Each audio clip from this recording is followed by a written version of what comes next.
안녕하세요, 보찌입니다. 오늘은 퇴사에 대한 이야기를 해보려고 합니다. 아무래도 제 영상 중에 취포 관련된 영상이 많다 보니까 댓글에도 현재 취준생분들과 이직을 생각하시는 분들이 공감을 많이 해주셨는데, 사실 퇴사와 입사는 그 메비우스의 띠처럼 영원히 끊기지 않는다고 하잖아요. 입사를 하면 자유를 갈망하게 되고 도비가 되어 회사를 나와도 기쁨과 후련함은 아주 잠깐이에요. 또다시 현실적인 문제가 생기고 회사에 들어가기 위해 이력서를 넣고 면접을 보면서 취업을 희망하게 되죠. 군인으로 치면 20, 30대는 진짜 최전방에 있다고 생각을 하는데, 심지어 20대 초반은 1동만 쓰고 마체테 하나 들고 있는 거랑 다름이 없어요. 아무리 학교나 가정에서 많은 걸 알려줘도 사회생활을 하면서 스스로 깨달아야 하는 부분이 존재하거든요. 그리고 이론과 실제 상황은 다르니까요. 제가 최근에 사업자를 냈는데 1인 사장이라서 사실 프리랜서 느낌이 강하긴 해요. 사업자가 있는 프리랜서라고 해야 하나? 어제 문득 일을 하고 있는데 정말 사람 앞일을 아무도 모르는구나. 20살의 나는 전혀 상상하지 못한 지금의 모습이고, 39살의 나는 지금의 내가 전혀 상상할 수 없는 모습이겠다라는 생각이 들더라고요. 10대는 10km로 달리고 20대는 20km, 30대, 40대 올라갈수록 시간이 빠르게 흐른다고 말하는데, 진짜 요즘 너무 체감하고 있고, 앞으로는 그냥 진짜 눈 감았다 뜨면 관짝에 들어가 있을 것 같다라는 그런 생각을 하면서 나의 10대와 20대의 히스토리를 좀 정리해보고 싶었어요. 과거부터 끌어안고 온 상처나 미련을 이제 놔주고 새로운 나의 미래를 반기는 의미로 29살 마지막 20대의 끝에서 이 이야기를 해보려고 합니다. 우선 제가 어릴 때 저희 집 형편은 그렇게 넉넉하지 못한 편이었어요. 그렇다고 찢어지게 가난하고 이런 건 아니었는데, 가난한 집 아이들이 철이 빨리 든다고 하잖아요. 진짜 맞는 말이에요. 돈이 없으면 눈치를 보게 돼요. 근데 이게 어른들만 그런 게 아니라 아이들도 다 보고 느낍니다. 말하지 않아도. 우리 집이 다른 집보다 가난하구나, 여유가 없으니까 더 아껴야 하는구나, 부모님이 속상해 하시니까 이런 마음은 감춰야 하는구나를 다 알아요. 학교에서 장래희망을 적어오라고 하면 보통 다른 친구들은 그때만 해도 대통령, 과학자 이런 거를 많이 적었을 때거든요. 근데 저는 은행원, 사업가 이런 직업을 적어냈어요. 그렇게 돈 미세의 새싹은 자라나 실업계 고등학교에 진학을 합니다. 당연히 대학교를 갈 생각은 1도 없었어요. 그냥 빨리 돈을 벌고 싶었고, 대학교에서 4년을 보내는 시간에 회사에서 4년차 직장인으로 자리를 잡고 싶었거든요. 학교마다 다르겠지만 저희 학교는 대기업이나 금융권 이런 곳에 지원서를 넣으려면 내신이 좋아야 했거든요. 그래서 공부를 정말 안 좋아했지만 1등급은 챙기려고 했습니다. 3학년이 되면 이제 두 부류로 나뉘는데요. 저처럼 취업을 하는 친구들과 대학교를 가는 친구들로 나뉩니다. 제가 학급에서 두 번째로 빠르게 취업을 한 케이스였고, 첫 번째였던 친구들은 은행권으로 취업을 했습니다. 지원 공고가 내려와서 지원을 하고 이력서를 넣고 합격 후에 면접을 봤는데요. 제 기억에 면접관이랑 면접자가 5대5였나 6대6이었나로 기억합니다. 근데 저한테는 질문이라고 할 만한 걸 던져주질 않으셨거든요. 그냥 제가 출결이 하루가 빠져 있었는데 왜 빠져있냐고 물어봤고, 전 그 사유에 대해 말씀을 드렸고, 그 외에는 자소서 본인이 쓴 거냐고 물어보셨고, 잘 썼다고 칭찬해주신 게 끝이었어요. 정말 그 두 개가 다였고, 마지막에 입사 포부 같은 거 말한 게 전부입니다. 다른 사람들한테만 계속 질문을 주셔서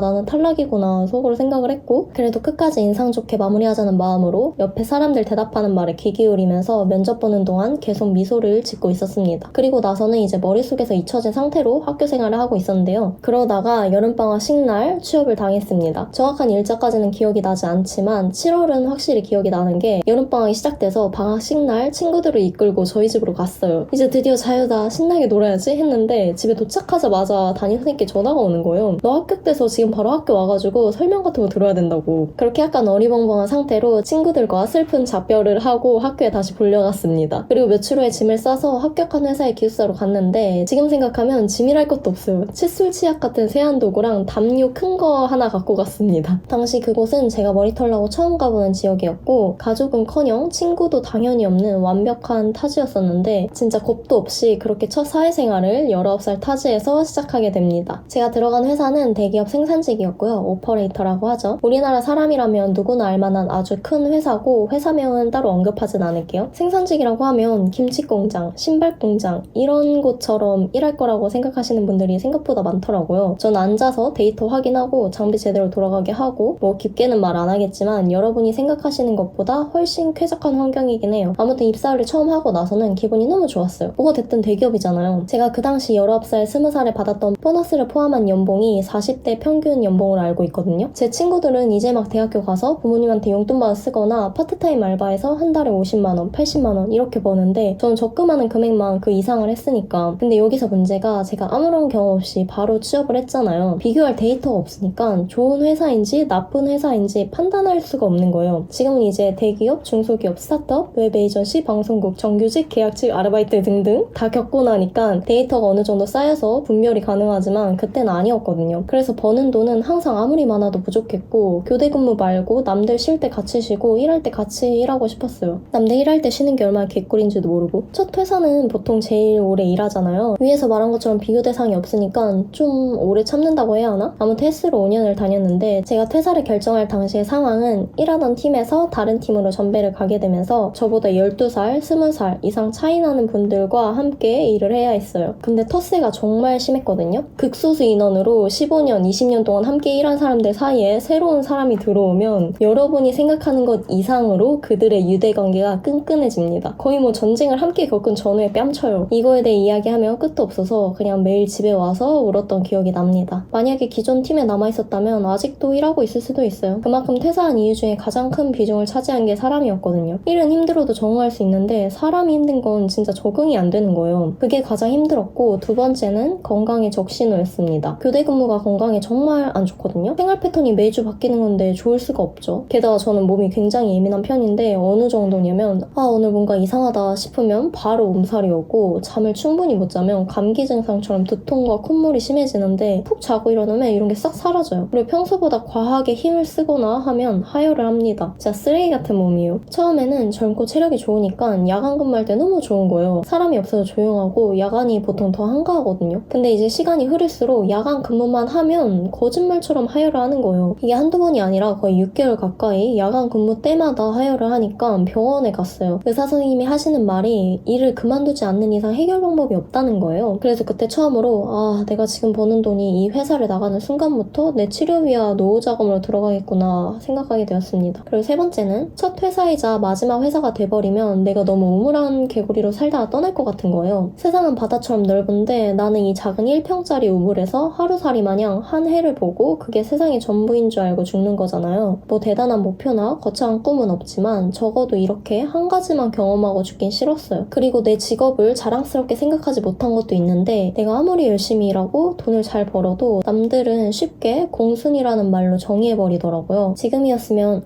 공순이보다 잘난 것 없는 네 인생이 불쌍하구나 하고 넘어갈 텐데 그때는 그런 말들이 전부 상처가 됐거든요. 위에 모든 게 겹쳐서 퇴사를 결정하게 되었는데 사실 제 속마음을 털어놓을 친구가 한 명만 있었어도 견뎠을 것 같아요. 하지만 그때 당시에는 정말 아무도 없었거든요. 친한 동기들이 있었지만 놀고 웃고 할 때 말고 진지하게 이야기를 할 만큼 제가 믿을 수 있는 친구는 없었어요. 사실 근데 제가 사람을 잘 못 믿는 성격이고 어릴 때부터 좀 타인과의 깊은 관계를 맺는 걸 썩 좋아하진 않았어요. 그렇다고 혼자 노는 건 아닌데 겉으로는 모두와 두루두루 잘 지내지만 언제든 뒤돌아서도 상처받지 않을 정도의 관계를 유지하려고 했어요. 제가 친구들 사이에서 유일하게 직장인이었고 다른 친구들보다 어쨌든 돈을 잘 버는 건 사실이라 밥을 많이 사주기도 했고 더치페이를 하더라도 제가 좀 더 많이 냈어요. 근데 이게 어느 순간부터 당연하게 생각하는 사람들이 생기고 이젠 제가 당연히 계산할 것처럼 계산대 앞에서 기다리는 사람도 있었어요. 진짜 구라 아니고 제 경험입니다. 다른 한 친구는 해외여행을 가야 하는데 같이 가는 언니가 돈을 못 구했다고 돈을 좀 빌려줄 수 있냐는 연락도 받았었습니다. 이때 각성해서 이제는 돈 빌려달라는 돈자만 꺼내도 바로 차단하고 손절합니다. 정말 가장 친하고 베푸면 당연히 빌려주겠지만 저한테 돈을 빌릴 만큼 가까운 사이는 없었거든요. 그들이 매일 놀던 친구들 혹은 가족은 다 어디에 두고 돈 필요할 때만 저를 찾는지 알 수 없긴 개뿔 잘 알 수 있죠 그 마음을. 지금이었으면 바로 손절했겠지만 그때 당시만 해도 제가 평일에 쉬니까 그 시간에 나를 만나주는 것 자체가 고마웠달까? 정말 호구의 마음이죠. 이런 게 하나하나 쌓이고 쌓이면서 균열이 간 상태로 지내다가 한 번에 폭발을 했고 뭘 어떻게 할지 구체적인 계획 없이 그냥 무작정 퇴사를 결정하게 됩니다. 그때는 그냥 그 지역을 벗어나고 싶은 마음이 제일 컸던 것 같아요. 제가 퇴사를 한다고 했을 때 회사 사람들이 전부 부정적인 말만 했었어요. 너가 아직 사회 경험이 없어서 모르는 거야. 밖에 나와서도 네가 이 돈을 벌 수 있을 것 같아? 고졸로 나가면 할 수 있는 게 네가 뭐가 있는데? 라는 말들이 99%였습니다. 잘 될 거야 라는 말을 건넨 사람은 거의 없었어요. 근데 지금 보면 다 맞는 말이에요. 보너스로만 몇천씩 받는 곳을 제 주제에 또 갈 수 있을까요? 절대 못 가죠. 솔직히 돈만 보면 거기 계속 다니는 게 맞다는 것도 알고 있었는데 돈을 제외한 모든 게 나가야 할 이유였거든요. 내 마음 터놓을 수 있는 사람이 하나도 없는 곳에서 내가 언제까지 이렇게 버틸 수 있을지 모르겠는데 더 나이가 든 후에 나오면 그땐 정말 저라는 사람에게 남는 건 그냥 대기업 오퍼레이터였던 나이 든 사람일 뿐이잖아요. 그게 사실 가장 겁이 났던 것 같아요. 이 회사가 아니어도 어디서든 일할 수 있는 기술을 배우고 싶었거든요. 그렇게 퇴사하고 나서 면허도 따고 꽃꽂이도 배우고 피부 미용이나 컴퓨터 자격증도 따고 코딩도 배우고 하면서 내가 즐겁게 할 수 있는 일들을 하나하나 찾아봤던 것 같아요. 정말 퇴사하고 바쁘게 살았어요. 왜냐면 그들이 말했던 대로 되기 싫어서. 제가 퇴사한 걸 후회하길 바라고 제 성공을 못마땅해 할 사람들의 말처럼 실패자가 되기 싫어서 최선을 다했어요. 근데 그때마다 문득문득 후회가 된 건 사실이에요. 이 말은 저의 가족에게도 친구에게도 그 누구에게도 하지 못했던 건데 정말 많이 후회하고 돌아가고 싶어 했어요. 내가 너무 어려서 뭘 몰라서 그랬나 싶은 생각이 들었고 사회에 다시 나와서 겪은 현실이 너무 차가웠거든요. 월급은 절반이 뭐야. 그 이상 더 떨어졌죠. 사람이 원룸에서 투룸은 가도 투룸에서 원룸으로는 못 살잖아요. 퇴사하면 처음에는 홀가분하고 이제 새로운 출발선에 서서 내가 뭐든 할 수 있을 거라는 생각이 들지만 내가 퇴사하고 싶어서 만들어내는 그 상상은 정말 그냥 꿈일 뿐이더라고요. 가족에게는 자랑스러운 딸에서 이도저도 아닌 끈기 없는 딸이 되고 친구들은 이제 다 직장에 들어가서 자리를 잡고 있는데 나는 다시 신입으로 들어가야 하고 이게 참 저를 힘들게 했던 것 같아요. 퇴사하면 모두가 한동안 엄청 부지런히 생활을 하는데 이미 몸에 박힌 습관 때문에 눈이 저절로 출근 시간만 되면 떠지거든요. 원래 5시에 일어나다가 7시에만 일어나도 엄청 상쾌해지는 거 아시죠? 근데 이제 한 달이 지나고 2달쯤 되면 보통 기상 시간이 6시에서 9시로 바뀝니다. 그러다 이제 더 지나면 9시면 미라클 모닝이야. 보통 해가 중천에 떠야 일어나거든요. 이렇게 수면 패턴이 바뀌는 건 순식간이고요. 처음 퇴사했을 때의 마음가짐은 흐려지게 됩니다. 퇴사하고 뭐 한 달은 놀고 그 다음부터 빡세게 해야지? 이런 생각으로 나오면 그냥 인생 나고자 되는 거 순식간이니까 진짜 독하게 마음먹고 퇴사하고 나서 바로 이직을 하던 학원을 등록하던 패턴이 정해진 무언가를 하는 게 좋더라고요. 이 기간에 놀고 먹으면 결국 공백이 생기고 이직을 할 때 공백기가 길면 이 기간에 뭘 했는지 100% 물어보거든요. 그때 뭐 공부했다고 하겠지만 면접관들도 자격증이나 따로 수료한 내용이 없으면 그냥 논 거 다 압니다. 모를 수가 없어요. 저도 퇴사하고 바로 이것저것 자격증들을 따기 시작했고 학원도 총 4개를 다녔었습니다. 국비 지원으로 배우는 기간은 거의 하루 종일 공부를 해야 하고 돈을 벌 수가 없어서 따로 일을 하진 않았지만 제 사비로 다닌 학원들은 학원을 다니는 기간에도 아르바이트를 병행하거나 하면서 공백이 없도록 하려고 노력했어요. 그냥 쉬고 싶어서 회피하고 싶어서 하는 퇴사는 결국 상황을 더 악화시키더라고요. 더 좋은 회사로 갈 수 있는 확률보다 더 지하로 내려갈 확률이 높다는 걸. 인생은 항상 그렇더라고요. 사실 지금 첫 회사를 퇴사한 지 거의 6년이 지났는데 이제는 그때처럼 괴롭진 않아요. 요즘은 젊은 나이에 퇴사한 게 다행이라는 생각도 하고 있어요. 좋든 싫든 너무 많은 경험을 할 수 있게 되었고 이게 결국 내 자산이라는 것도 알게 되었거든요. 우리가 살아갈 인생은 너무 긴데 내 모든 걸 회사에 맡긴 운명은 바람 앞에 등불이라고 생각이 들거든요. 그렇다고 회사를 다니는 게 바보 같다는 뜻이 아닙니다. 저는 제 상황에 이입해서 말을 한 거고요. 생산직 타이틀로는 그 회사가 아니면 갈 곳이 없어요. 대부분 그래서 퇴사한 사람들이 네일샵이나 카페 이런 쪽으로 많이 창업을 하시더라고요. 저는 이제 사업을 시작한 지 4개월 차 되었는데 태풍 속에 있는 고목나무처럼 정말 하루에도 힘든 일이 무지하게 많지만 그런 게 쌓여서 결국 제가 더 단단하게 뿌리를 내릴 수 있지 않을까 생각을 합니다. 인생의 마지막 끝자락에서 웃는 게 아니라 그냥 그 길을 가는 동안 계속 웃어보려고 해요. 회사는 나오면 끝이지만 내가 하나부터 열까지 스스로 만든 건 그냥 나 그 자체더라고요. 성장하는 재미도 있고 돈을 벌 수 있는 한계가 없으니 계속 다른 사업도 구상하고 있는데 요즘에는 그런 재미로 살고 있습니다. 자랑스러운 딸이 아니더라도 그냥 제 자신을 스스로 자랑스럽게 여기려고요. 그리고 사실 부모님한테 저는 어디서 뭘 하든 아직도 물가에 내놓은 어린아이로 보시더라고요. 남들이 어떻게 보든 어차피 나라는 사람이 없다면 그 무엇도 존재하지 않는 거잖아요. 죽으면 끝인 것처럼. 요즘에 정말 취업도 어렵고 이직도 어렵고 사장님들도 어렵고 경기는 점점 더 안 좋아지고 이런저런 악재가 계속 이어지는 것 같은데 그럼에도 봄은 옵니다, 여러분. 마라톤 한다고 까불면서 공원 가서 러닝을 뛰는데 턱끝까지 숨이 차서 이러다 심장 터져 죽을 것 같아도 천천히 회복하면 다시 힘차게 뛸 힘이 생기더라고요. 그것처럼 누구에게나 쉬어가는 순간은 필요한 것 같아요. 그게 남들과 똑같은 시기가 아닐 뿐이죠. 꽃이 한날 한시에 모두 피어나진 않잖아요. 너무